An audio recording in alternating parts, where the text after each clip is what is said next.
La Chine, c'est un pays qui avance à 1000 à l'heure.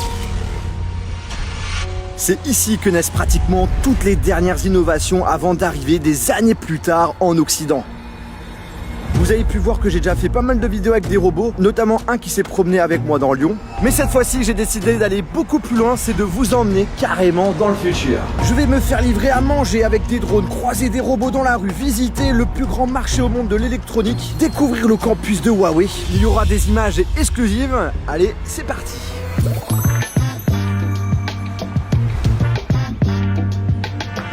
Ça, c'est un système qui peut être très pratique à avoir chez nous. Vous le savez, on est de plus en plus à utiliser des voitures et les parkings complets, on a que ça quoi. Donc là, pour gagner de la place, en fait, il y a toujours un espace qui est vide et le système tourne tout simplement. Là, c'est sur un étage, mais il faut se mettre en tête qu'il y a des parkings où ils peuvent en avoir 4, 5, 6 étages. Par contre, moi, personnellement, j'aurais quand même peur de mettre ma voiture là. Mais si, c'est devenu une norme.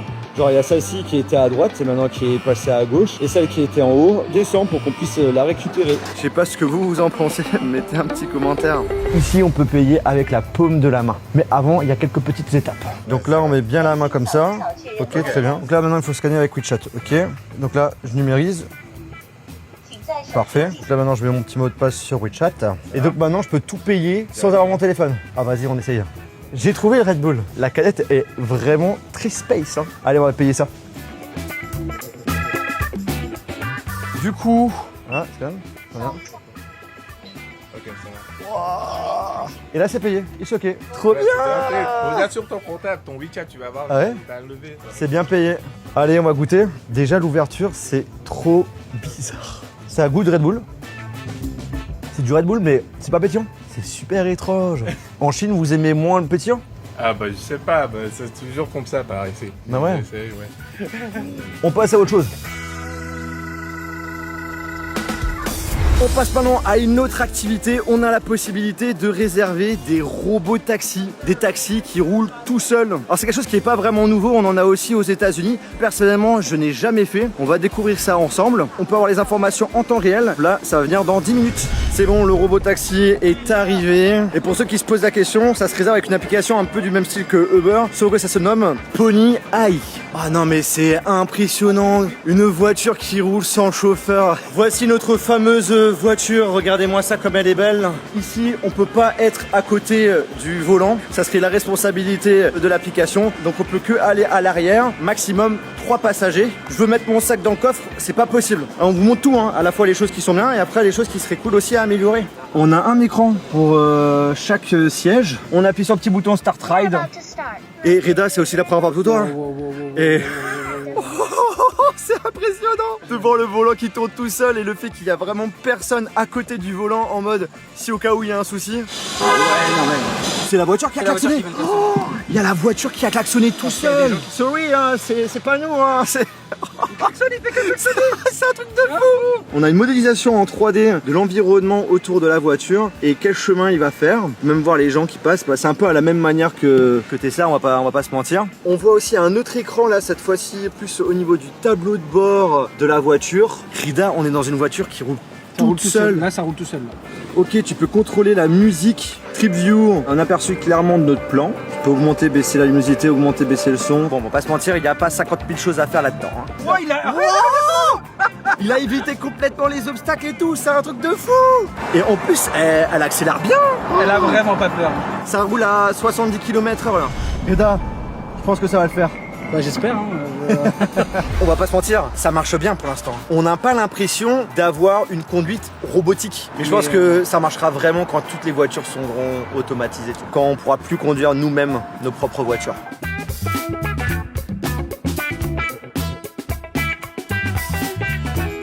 Il y a un petit bouton assistant au cas où tu as envie d'appeler quelqu'un s'il y a un problème. Par contre, c'est vrai que ce qu'on a remarqué, c'est qu'on n'a pas réussi à trouver de bouton pour modifier la climatisation. Et c'est vrai qu'on a l'impression d'être dans une voiture classique. Alors certes, il y a quand même des caméras à la fois en intérieur, surtout à l'extérieur. À l'extérieur, on sait qu'on fait affaire à une voiture qui est pas comme les autres, mais à l'intérieur, c'est vraiment très très simple. Là, on vient d'avoir une information pour nous dire qu'on va arriver, donc de se préparer à ouvrir les portes.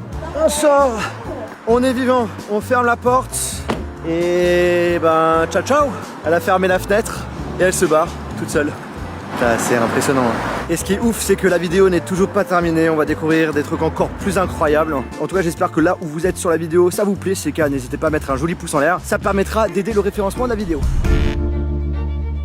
Franchement, déjà, le peu de temps que j'ai passé à Shenzhen, je me demande comment elle est devenue la Silicon Valley chinoise, alors qu'il y a encore 40 ans, la ville n'était qu'un petit port de pêche. Shenzhen se trouve entre Hong Kong et Macao, deux villes économiques très importantes.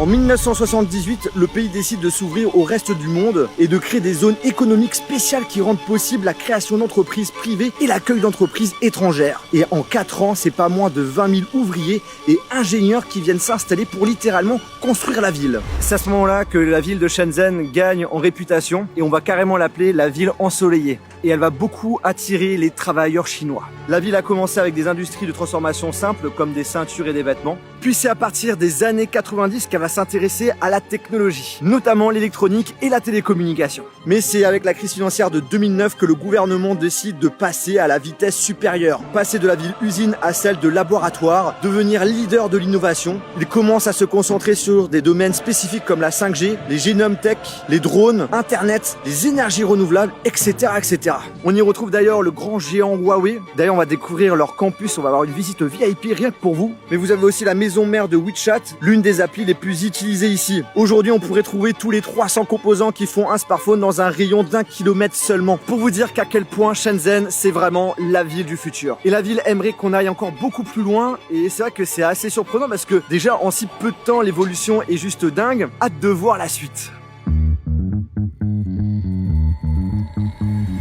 Ensuite, on a eu la chance exclusive de pouvoir découvrir le campus de Huawei. Je vous ai sorti une vidéo dédiée là-dessus, il y aura le lien dans la description. Il a été inauguré en juin 2018 après des travaux entamés vers 2015-2016. Le coût total s'élève environ autour des 1,5 milliard de dollars, qui est complètement colossal. Et contrairement à ce que laisse penser l'architecture, on n'est pas du tout en Europe. Là, c'est le style à l'allemande, et là, on est dans le coin français. Ce campus se trouve en Chine, sur la rive sud du lac Changshan, à Dongguan, dans la province de Guangdong. J'espère que j'ai bien prononcé tout ça. L'architecture européenne n'est pas qu'esthétique. Huawei l'a choisi pour stimuler la créativité et l'inspiration parmi ses employés en s'appuyant sur ce qu'elle considère comme la sagesse accumulée de l'humanité. C'est presque poétique. C'est avant tout un centre de recherche et de développement, et sachez qu'il a accueilli entre 25 000 à 30 000 employés en 2019. Il couvre une large superficie de près de 1,4 million de mètres carrés et comprend 108 bâtiments divisés en 12 zones. Chacune est inspirée d'une ville ou d'une région européenne, comme Heidelberg, Paris, Vérone, Bologne, etc., etc. Et pour se déplacer, on prend notamment un petit train. Il relie les 12 zones du campus via environ 7,8 km de voies avec plusieurs stations. Ce moyen de transport interne très coloré est carrément devenu le symbole du campus.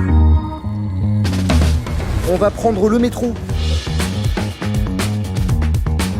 Alors pour l'instant, on est plutôt dans un métro classique. Et regardez sur quoi je tombe. Un robot qui est en train de nettoyer le métro. Là, on va nous faire tester la business class. À ce qui paraît, c'est quelque chose de sympa à filmer. On va voir ça. En effet, il y a de l'espace. J'avoue que on n'a pas spécialement ça chez nous. On a l'impression d'être dans un train alors que pas du tout. La grosse différence qu'on a entre la classe normale et la business class, c'est que à chaque fois tu es assuré d'avoir de la place pour pouvoir t'asseoir. Tu as des sièges assez grands, confortables, tu as de quoi aussi ranger tes bagages, parfait si tu vas à l'aéroport. Et tu as aussi des endroits où tu peux recharger ton téléphone en sans fil. Et il y a encore un robot nettoyeur. Lui par contre il est beaucoup plus gros que l'autre. Et là on a son système de dock pour le nettoyage et pour le recharger.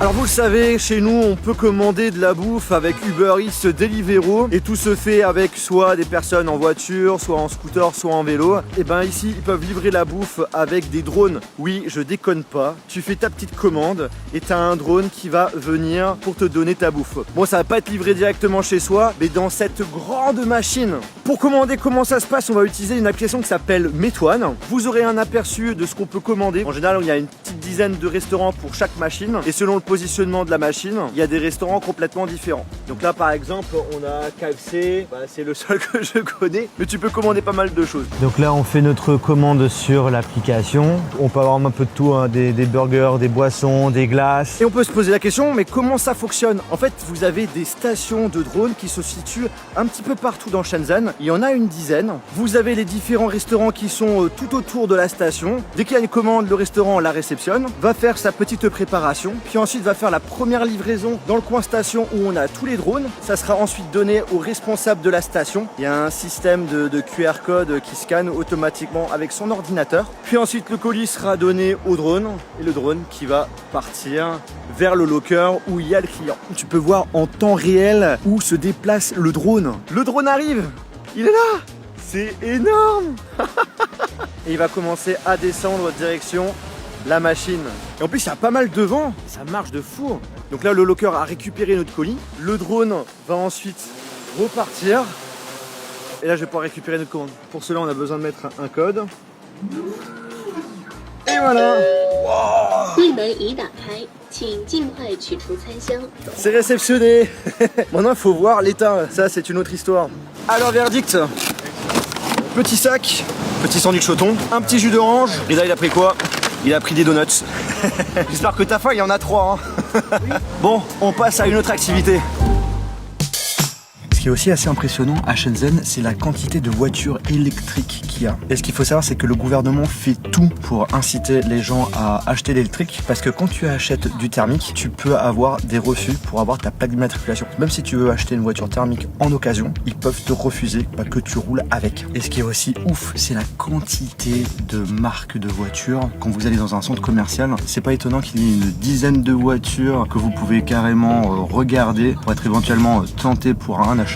Et la chose la plus impressionnante, c'est en ce qui concerne le prix qui est hyper abordable par rapport à chez nous. On peut avoir des voitures pour 25 000 €, dont l'intérieur est vraiment hyper premium. Puis Alcantara, siège maçon, tous les petits gadgets bien cool, les effets de lumière. Par rapport à chez nous, ça n'a rien à voir. Ensuite, il y a une fonctionnalité qui sont disponibles sur leur GPS et qui est trop pratique. C'est un indicateur pour nous dire combien de temps va durer les feux rouges et les feux verts, et tout ça en temps réel.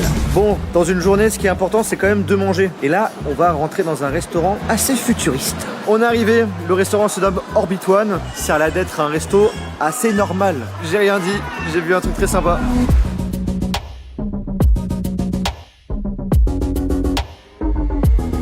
Bon, on est posé, on a un petit QR code pour commander. Il y a des choses très bizarres qui se passent devant moi. Il y a des plats qui montent, qui descendent. Il y a un petit chien robot qui est en train de se promener. C'est un restaurant, tu commandes ton plat et il vient automatiquement. Je pense qu'il y a un système magnétique qui d'ailleurs relie toutes les tables du restaurant. Ici, vous voyez, il y a un gros trou, c'est là où il y a les commandes. Et en fait, ils mettent leurs plats et normalement, ça devrait se diriger vers notre table. Pour que ça fonctionne, il faut absolument utiliser WeChat. Hop, on numérise. Voilà ce qui se passe. Hein. C'est vraiment ce que j'ai dit. Il y a de la lumière qui s'affiche là. Si la lumière s'allume, ça veut dire que quelque chose arrive. Ah ok. Il y a un plateau qui est venu vers nous. C'était une surprise du staff. Ils nous ont offert un petit Lego chinois. Bon, on commande quoi? Donc du coup, on a un peu de tout. De la pizza, de la viande, du poisson. Là, cette fois-ci, c'est moi qui t'invite, Fabrice. Ah ouais, ok. Okay. On est 3. On a pris un petit peu de tout. Je pense qu'on va bien se régaler. Allez, je commande. Non, faut attendre. Là, je vois notre plat a été déposé. Il y a une petite lumière bleue cette fois-ci pour mon plat. Wouh! Ah non, c'est pas le mien. C'est pour moi. C'est pour Fabrice. Allez. Merci. Ce qui est bien, c'est que ça conserve le chaud. Ouais. Voilà, là j'ai ma commande à moi. C'est pour moi. Et couleur... Eh ben non, c'était pas pour moi, c'est pour les personnes qui sont derrière. En tout cas, je trouve que le principe est très sympa. C'est original, moi j'ai jamais vu ça ailleurs. Et je commence à avoir faim, hein, que la lumière soit. Mon plat il est là, qu'est-ce que j'ai pris? Attention, on va avoir de la couleur. On est franc avec vous, pour mon plat ça a bugué comme par hasard. Eux ça a marché, mais pour moi ça bug. Allez, ça arrive. Attention, attention. Tadam! Un bon morceau de poulet. C'est carrément un système entièrement magnétique, avec lumière intégrée. C'est super léger, hein. Je vais le garder en souvenir. Ni vu ni connu. Allez, on vous dit bon appétit.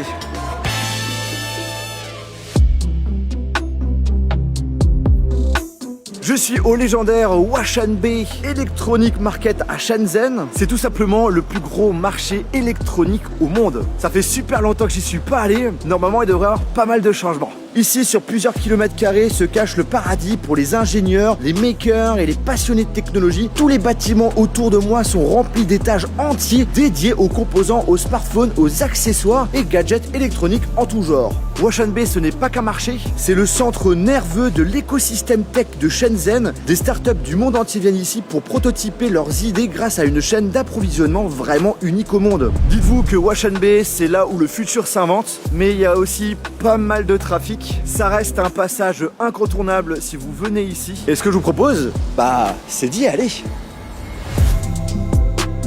On va filmer avec l'iPhone, pas avec une caméra professionnelle parce que sinon on va nous embêter. Il faut être le plus discret possible.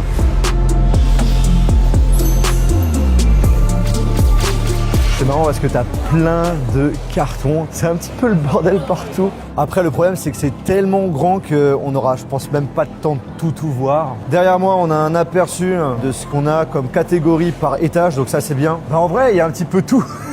Il y a énormément de magasins qui vont faire plaisir aux photographes. Regardez-moi cette quantité d'objectifs que tu peux acheter. En termes de concurrence ici, c'est juste abusé. Ce qui va changer, c'est la négociation en ce qui concerne les prix. Ce qui est ouf, c'est qu'on n'a même pas fini le premier étage et ça va faire plus d'une heure qu'on est là. Il y a aussi des magasins officiels. Là, on est dans un véritable Xiaomi Store. En tout cas, par rapport à la dernière fois, je trouve que c'est beaucoup plus organisé. Alors c'est vrai qu'en bas, il y avait plein de cartons et tout. Une fois, j'ai rien dit parce que c'est encore le cas. Mais je vais rester objectif, c'est beaucoup moins le cas. En Asie, ils adorent tout ce qui touche au karaoké. Donc vous avez la panoplie d'enceintes et en fait une bonne partie, vous avez des micros qui sont intégrés. Tu vois ici, tu as une dizaine de boutiques qui vendent ce genre de produits. J'ai besoin de câbles s'il vous plaît. Vous voulez quoi? Quelle couleur? Aussi quelque chose que j'ai remarqué, c'est qu'il y a beaucoup d'acheteurs étrangers. C'est des personnes qui achètent en grande quantité, qui se créent des sites internet pour vous vendre les produits. Par rapport à la dernière fois, c'est clairement au-dessus. J'ai même été interpellé par quelques Français. Il y a 7 ans, c'était pas du tout le cas. On passe à un autre étage qui est beaucoup plus dédié à l'informatique. La panoplie de cartes mères. Aussi, ils ont pas mal de magasins où ils vendent plein de lumières LED. En tout cas, ça me fait vraiment plaisir de pouvoir vous partager tout ça parce que c'est des images assez rares. L'objectif, c'est vraiment que vous ayez l'impression d'être immergé avec nous pendant ce voyage. Si vous avez la possibilité de venir un de ces 4 à Shenzhen, c'est une chose cool à faire dans une vie. Bon, j'espère que cette petite visite vous a plu. On passe à la suite. Vous vous êtes déjà fait servir par un robot en ce qui concerne une commande de café? Eh ben ça tombe bien parce qu'à Shenzhen on peut le faire et directement à notre hôtel si ça c'est pas stylé. Si vous nous avez suivis au Computex à Taïwan, je vous avais parlé d'une borne avec écran transparent qui est tactile. Et ben là on en a une. Donc on a pas mal de choix. Il peut carrément même imprimer des mots sur ton café. Toi tu veux quoi, Reda? Americano, monsieur? Allez, c'est parti, un Americano. J'ai envie qu'on teste le Custom Pint. Et on peut payer avec Apple Pay. C'est bon, ça a été payé. Maintenant, on doit envoyer une image pour la partie customisation. C'est carrément une photo. Et bien attends, on a 33 secondes pour le faire. On va pas se mentir, c'est plus rapide de faire nous-mêmes notre café. Bon, la machine, elle bug. J'ai fait appel à une responsable. Les limites, hein, des robots. Regardez notre robot, il a pris son petit gobelet en plastique pour faire tomber notre gobelet.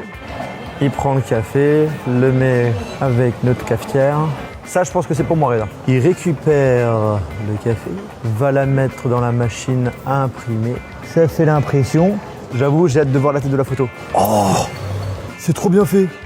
Mais c'est trop stylé. C'est trop bien fait, la qualité. Ça marche de fou. Je suis complètement sous le choc. Ah ouais, c'est trop bien fait. Ah ouais, là maintenant c'est à ton tour. C'est parti pour le deuxième.